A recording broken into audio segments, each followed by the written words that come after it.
지금 우리 함께 토라 포션 들어가요. 지금 우리 함께 바이크라 불러봐요. 바이크라 짜 쉐미니 타츠리야 베조라 아하레이 모트 개도심 에모르 베아르 베우코타이까지 죠. 토라 포션 바이크라 내위기입니다. 킹덤 에베라고 얘기했습니다. 저희가 바이크라부터 짜부, 쉐미니, 타츠리아, 메쪼라를 지나서 아하레이 모트입니다. 바이크라, 예배로 우리를 부르셨다라고 얘기를 했죠. 짜부에서는 예배자인 제사장들에게 명령하는 것들에 대한 얘기였고요. 쉐미니는 첫 번째 예배를 드리면서 다른 불이 아닌 거룩한 불을 드려야 하고 거룩한 음식을 먹어야 된다라고 얘기했습니다. 타츠리아에는 다시 오실 만왕의 왕 예수와를 잉태하는 예배, 그렇지 못하는 것들은 진단해야 되는 것을 나누었습니다. 메쪼라는요, 우리를 하메쪼라 되셔서 속건제물이 되셔서 구속하사 제사장으로 회복시키는 사건을 다루었습니다. 이번 주 아하레이 모트는 어떤 내용일지 궁금합니다. 아하레이 모트입니다. 레위기 16장 1절부터 18장까지입니다. 도라 포션이 나와 있고요. 하프타라 브릿 하다사 나와 있습니다. 16장 1절을 같이 읽어볼까요? 아론의 두 아들이 죽은 후에 여호와께서 모세에게 말씀하시니라. 오늘의 주제는 아하레이 후에 모트 죽음이라는 죽음 후에 아하레이 모트라는 주제입니다. 아론의 두 아들이 죽는 충격적인 사건이 쉐미니 주간에 있었습니다. 아론의 두 아들이 의도적으로 반항하면서 다른 불을 드렸다고는 볼 수 없습니다. 오히려 그는 일주일의 위임식으로 충만했고 첫 예배를 드림으로 그 감격으로 충만해 있었습니다. 그래서 무의식적으로 다른 불을 집어들었을 가능성이 큽니다. 그런데도 죽었습니다. 그것도 일반인이 아니라 제사장이 예배드리다가 죽었습니다. 이로 인해서 아론뿐만 아니라 이스라엘 전체가 죽음에 대해서 어떠한 생각으로 뒤덮여 있었을까요? 이것들을 나눠보고 싶습니다. 두 아들의 죽음은 충격적이었습니다. 죽음이 왜 일어나는 건가요? 오늘 예배드리는 제사장의 죽음이 일어나는 건 거룩하신 하나님 때문입니다. 그러니까 하나님이 거룩하시기 때문입니다. 거룩하신 하나님 앞에 죄의 모습은 설 수 없기 때문입니다. 그래서 죄의 삭은 죽음이잖아요. 죄의 대가는 죽음입니다. 그러므로 죄의 어떤 것이 드러났을 때는 거룩하신 그분 앞에서는 죽음이 따라오는 것이죠. 그래서 이 죽음으로 인해서 충격으로 인해서 쉐미니 주간부터 거룩하라, 부정하다, 정하다 하면서 거룩하신 하나님 앞에 어떻게 설 건가를 계속해서 다루고 있었습니다. 오늘 아하레모트에서는 두 아들이 죽은 후에라는 주제로 이 죽음을 어떻게 어느 부분을 다루는지를 볼 수 있을 것입니다. 그래서 이 거룩하신 하나님 앞에 쓰는 어떤 죄의 모습이 드러나면 죽음이 따라오는데 그러면 우리 보고 어떻게 하라는 말인가요? 쉐미니 주간에서는 어떤 걸 다루냐면요. 그러므로 너희는 분별해라. 거룩하고 속된 것을 분별하고 부정하고 정한 것을 분별해야 된다. 그리고 포도주나 독주 마시지 말고 화제물을 드릴 때마다 그 음식을 거룩한 곳에서 먹어야 된다. 또 너희들은 부정한 음식을 먹으면 안 된다. 그래서 코셔를 얘기했습니다. 내가 거룩하다. 그러면 너희도 거룩해야 된다. 분별하고 마시지 말고 먹어야 되고 먹지 말아야 되는 것들을 얘기했잖아요. 그런데 우리가 거룩해지려고 그 말씀을 지키려고 노력한다 해서 그걸 다 지킬 수 있냐는 거. 그리고 설령 우리가 나름대로 잘 지켰다고 해서 안 죽느냐는 거죠. 굉장히 어려운 문제입니다. 그래서 타치리아에서는 뭘 다루냐면 우리의 존재는 그 분별하고 거룩하려고 노력하지만 우리에게는 우리 밖에서 생명이 밖으로 흘러나오는 유출이 일어날 수밖에 없고 우리의 살이 악성 피부분 나병과 같은 썩어서 우리의 살이 시체와 같은 죽음을 동반할 수밖에 없는 그런 존재라는 거. 잉태 자체가 죽음을 잉태하는 존재고 몸 자체가 악성 피부병을 유발하는 그런 인간의 존재라는 거예요. 그렇죠. 우리는 죽지 않을 수 없는 죄로 말미암아 죽음을 유발하는 죽음 안에 있는 존재라는 것을 다루고 있습니다. 그래서 하나님께서 이 죽음에 대해서 어떻게 하시는가. 그래서 지난 그걸 진단하고 정결의식을 통해서 속죄하고 속건제물을 드리면서 회복하는 것들을 계속해서 이런 일이 일어날 때마다 진단하고 정결의식을 통해서 회복하는 그 과정들을 제사를 통해서 보여줬습니다. 그리고 하나님께서 언젠가는 메시아를 잉태하게 될 것이고 친히 그 메시아가 하코엔 하메쪼라 되셔서 우리를 살과 피로 당신의 그 하코엔 하메쪼라 되신 메시아가 살과 피로 우리를 사서 거룩한 제사상을 만드실 것이다. 이러면서 너희들은 기대하고 지금은 계속해서 어떤 일이 일어날 때마다 진단하고 정결의식을 통해서 계속해서 반복되는 일을 해야 하지만 그 언젠가는 메시아가 올 것이다. 이런 희망이 있었죠. 그럼에도 불구하고 이것은 예표적인 것일 뿐이고 이 모세 시대에는 예표적인 것일 뿐이고 현실은 그렇지 않다는 거예요. 현실은 뭐예요? 우리가 지키려고 노력하고 분별해도 우리는 죽음 가까이 있고 죽어가는 존재라는 거예요. 반복되는 정결의식과 속죄. 그래도 계속해서 찾아오는 죄 그리고 죽음 그리고 정말 어떤 고민들이 되는 거예요. 이 두 아들의 죽음으로 인해서 이 충격적인 사건을 통해서 어떠한 것을 고민하게 되는 거예요. 정말 죽음을 이길 수 있는가? 이런 딜레마에 빠지는 거죠. 앞에서 계속해서 진단하고 정결의식하고 속죄하고 반복하지만 그리고 메시아가 올 거라고 얘기를 하지만 정말 우리는 이 죽음에서 헤어날 수 있는가? 이런 딜레마, 이런 질문들이 계속해서 일어난다는 거죠. 그런 질문에 대해서 오늘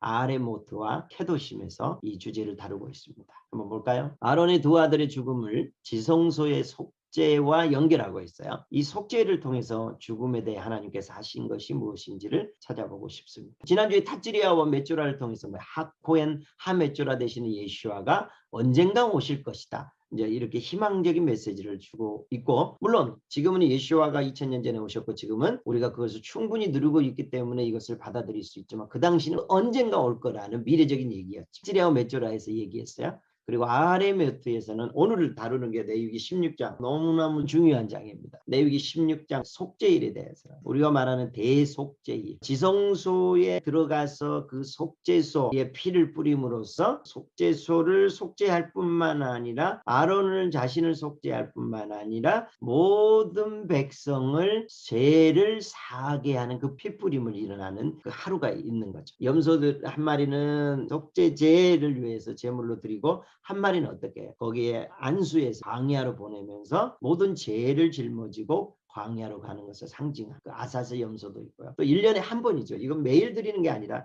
1년에 딱 한 번만 있는 거예요. 7월 10일에 티슈리월 10일에 일어나는 속죄죠. 그래서 우리가 말하는 대속죄일이라고 얘기합니다. 그리고 이 날을 뭐라고 해요? 성경에서는 레위기 16장에서 안식일 중에 안식일이라고 하면서 속죄일에 대해서 얘기를 하고 있습니다. 이 속죄일을 통해서 어떤 일을 하는 거예요? 너희의 모든 죄에서 너희가 여호와 앞에 정결, 거룩한 존재가 된다. 무슨 일이야? 이 7월 11일, 1년에 딱 한 번 있는 이 날은 뭐 하는 거예요? 모든 사람들이 뭘 느끼는 거예요? 모든 사람들이 죄가 사해지는 걸 느끼는 거예요. 죄가 없는 존재가 되는 거예요. 이 날은 어떻게 하는 거예요? 모든 죄로 얽매이는 모든 것들이 정결케 되는 거룩한 존재가 되는 것을 경험하는 그 1년에 한 번 있는 일이에요. 그러면서 이 두 아들의 죽음에 대해서 어떻게 하는 거예요? 죽음은 어떻게 와요? 죽음은요. 죄 때문에 오는 거거든. 죄가 없으면 죽음은 없어요. 그죠? 죄로 인해서 뭐가 오는 거예요? 죽음이요. 그러므로 인해서 무슨 일이에요? 우리의 모든 존재가 하나님 앞에 설 수 없는 부정한 존재가 되는 거예요. 근데 이 속죄를 통해서 1년에 한 번 무슨 일이 하는 거예요? 이 죄를 없애는. 그러므로 이 죄가 없는 상태 속으로 들어가는 것을 경험하는. 그러면서 죽음이 어떻게? 죽음을 넘어서게 되고 죽음이 갖고 있는 그 권세가 무너지는 것을 경험하는. 그러면서 어떻게 되는 거? 우리가 정결한 존재, 거룩한 존재가 되는 것을 1년에 한 번 경험하는 거. 이 경험은 아마 모세, 이 아론의 두 아들의 죽음으로 인해서 충격적인 그걸로 인해서 죄의 문제, 죽음의 문제를 완전히 무너뜨리는 것을 경험하는 1년에 한 번 있는 아주 놀라운 시간대이죠. 1년에 한 번씩 속죄일의 속죄를 통해서 죄가 없는 상태를 경험하는, 그리고 죄의 권세인 사망의 권세를 타격을 가하면서 무너뜨리고 거룩한 상태를 경험하는 아주 놀라운 시간이라고 생각합니다. 이 일은 이제 앞으로 예표적인 거잖아요.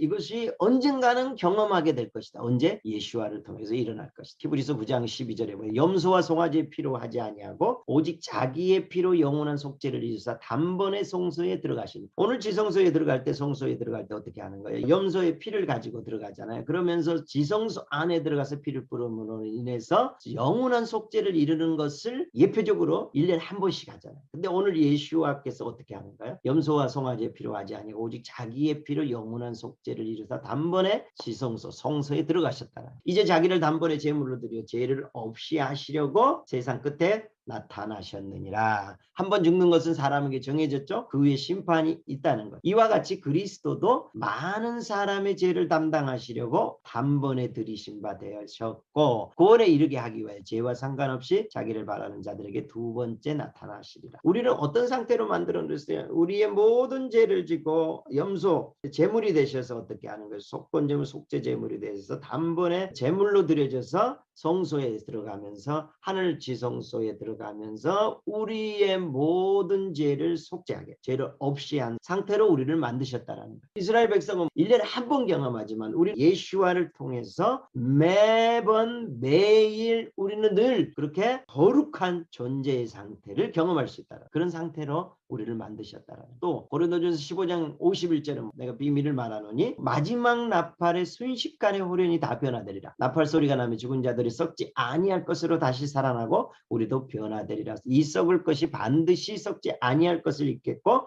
이 죽을 것이 죽지 아니함을 입으리라. 이 썩을 것이 썩지 아니함을 입고 이 죽을 것이 죽지 아니함을 입을 때는 사망을 삼키고 이기리라. 주님이 우리의 모든 죄를 지고 단번에 성소에 들어가셨다. 그 순간 우리의 모든 죄가 속죄함을 받잖아. 그러므로 우리의 속죄함을 받은 자들은 죄의 권세인 죄가 가지고 오는 사망, 죽음을 이기는 상황이 되어진다. 물론 우리는 나에게는 얼마 먹으면 죽게 돼요. 그렇지만 그 죽음이 죽음으로 끝나지 않죠. 우리는 그 죽은 후에 반드시 예수와처럼 부활하기 때문에 사망이 우리를 누르고 우리를 삼키지 못한다는, 이기지 못한다는, 오히려 우리가 예수와로 말미암아 그 사망을 삼키고 이기는 존재로 변화됐다라는 거죠. 이것을 경험하는 게 언제요? 속죄일에 그걸 경험하게 돼요. 속죄일에 속죄함을 받은 정결한 백성들이 해서는 안 되는 일을 레위기 17장과 18장에 나열해놨어요. 해서는 안 되는 일들을 살펴보고 그 의미들을 찾아보고 싶습니다. 하지 말아야 될 것들을 보면 17장을 보면은요, 여호와의 회막 앞에서 너희들의 짐승을 잡아라. 이 얘기는 뭐예요? 예배에 관한 얘기예요. 예배를 아무데나 드리지 말라는 거예요. 너희가 하나님 앞에 드리려고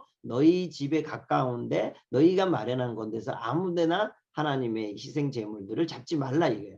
우상을 섬기듯이 음란하게 하지 말라. 왜냐하면 주변에 가난한 민족이라든지 애굽에서 자기가 편한 대로 자기의 방식대로 예배 드렸다는 거예요. 그러나 주님은 예배는 내가 정한 곳에서만 드려라 라고 주님이 정한 것. 예배에 관한 거예요. 하지 말아야 할 것 중에 예배를 아무데나 드리지 마라. 그 다음에 10절부터 16절은 피의 생명이 있기 때문에 피째 먹지 말라라고 얘기해요. 피는 생명이다라는 거. 또 18장 보면 가증한 풍속, 가나안 풍속인데 애굽의 풍속을 따르지 말라고 그래요. 10절부터는 계속해서 음행한 부분에 대해서 쭉 얘기해요. 그리고 나서 몰렉에게 자녀를 불사르지 말라. 음행하는 것도 그렇고요. 몰렉에게 자녀를 불사르지 말라는 것도 몰렉에게 제사 드리기 위해 자녀를 불 가운데 지나가게 하잖아요. 우상에게 자녀를 바치는 거나 우상을 섬기는 거나 우리가 사람과 사람 사이 음행하는 거나 뭐라는 거예요? 같은 문제라는 거예요. 그런 일을 가증한 풍속을 따를 때는 어떻게 땅이 토하리라. 내 규례와 법도를 지켜라라고 18장에서 계속 얘기를 하고 있어요. 예배가요.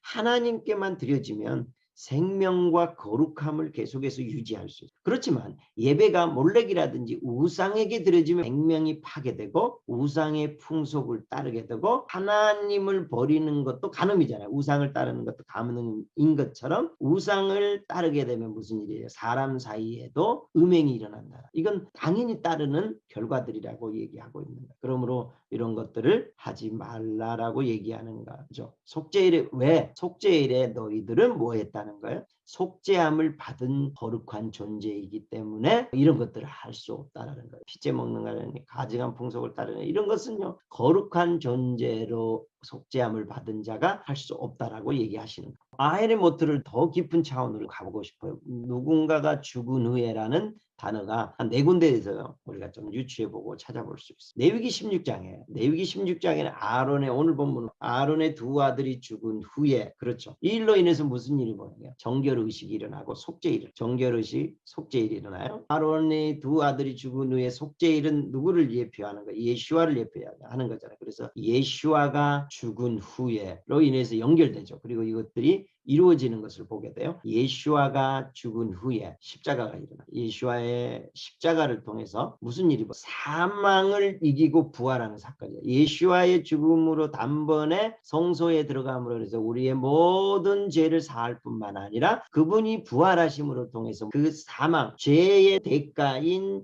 죽음이 사망의 권세가 우리를 누르고 있었는데 부활하심을 통해서 무슨 일이 벌어져? 이 사망을 이기는 일이 벌어진다. 아론의 두 아들을 통해서 속죄를 통해서 예표됐다면 예수와의 죽음을 통해서 어떻게 이것이 실현되는 것을 보게 되죠. 또 하나는 뭐냐면 나중에 이제 광야 40년이 끝나고 모세가 죽은 후에라는 게 나와요. 그렇죠? 그리고 나서 무슨 일이 벌어요? 출광야죠. 광야를 이제 끝나는 거죠. 광야에서 끝내고 어디로 가는 거예요? 가나안으로 들어가는 거예요. 성경에서 가나안은 하나님 나라의 예표잖아요. 모세가 죽은 후에는 출광야가 일어나고 가나안이라는 하나님 나라의 예표가 들어요. 또 하나는요. 이제 마지막 때에 무슨 일이 벌어지냐면 증인들이 죽은 후에라는 이 표현이 계시록 11장, 15장, 20장 나와요. 예수 그리스도를 어린 양을 따라서 예수 그리스도의 말씀을 지켜 순교한 자들, 증인들이 죽은 후에 무슨 일이 벌어지냐면요. 출세상나. 계시록 11장 15절에 얘기하죠. 세상 나라가 우리 주와 그리스도의 나라가 돼요. 세상 나라를 끝내고 하나님의 나라, 천년왕국이 되는 그리스도의 나라가 되는 그 시간 안으로 들어간다는 거예요. 이 죽은 후에 이 네 가지는요. 서로가 연관되어 있고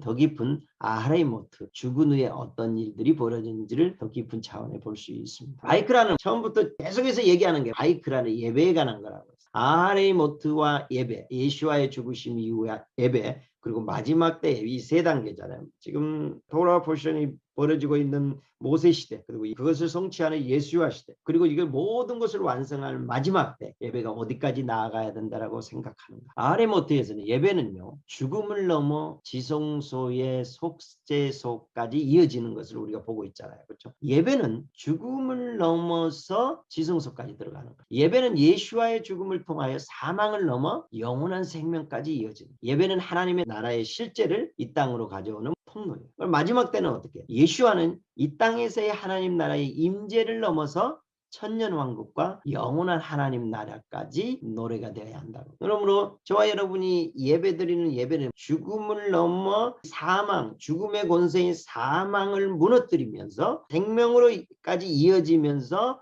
동시에 영원한 나라, 하나님 나라까지를 우리가 예배 가운데서 맛보고 노래되어져야 된다는 것이. 그러므로 예배는 죽음을 넘어 영원한 나라까지 사망 권세를 무너뜨리고 영원한 생명까지 나아가는 것이잖아요. 그래서 우리가 드리는 예배를 통하여 죽음을 넘어 영혼까지 나아가고 있는지를 우리는 살펴야 돼요. 결국 예배는 죽음을 넘어 생명으로 사망 권세를 무너뜨리는 예배가 돼야 되는 거예요. 우리의 예배가 단순한 우리의 유료와 우리의 어떠한 것을 강구하는 정도는 예배가 아니에요. 우리의 예배는 예수와로 말미암아 지성소까지를 열어놨잖아요. 그러므로 우리의 예배는 지성소 안에는 죽음을 넘어 생명이 있고 사망 권세를 무너뜨리는 그 사건이 일어났고 실제고 그것을 우리에게 주셨잖아요. 그러므로 우리는 거룩한 존재로서 죄가 없는 존재잖아요. 예수와의 보혈로 말미암아 우리가 씻겨지는 순간 우리는 죄가 없는 존재이기 때문에 우리의 예배를 죄가 없는 우리가 드리는 순간 죽음을 넘어 생명으로 가는 거고 사망 권세를 무너뜨리는 예배가 된다라는 거예요. 정리해 볼까요? 예배 우리를 부르셨다라고 바이크라. 짜부는 제사장에게 명령하는 것들이었고요. 거룩한 예배 불을 가지고 거룩한 음식을 먹어야 되고요. 만왕의 왕 예수와를 잉태해야 되고요. 그리고 우리를 구속하사 제사장으로 회복시켰잖아요. 오늘 아하레모트는 죽음을 넘어 생명으로 사망 권세를 무너뜨리는 예배가 우리가 드리고 있냐를 살펴볼 수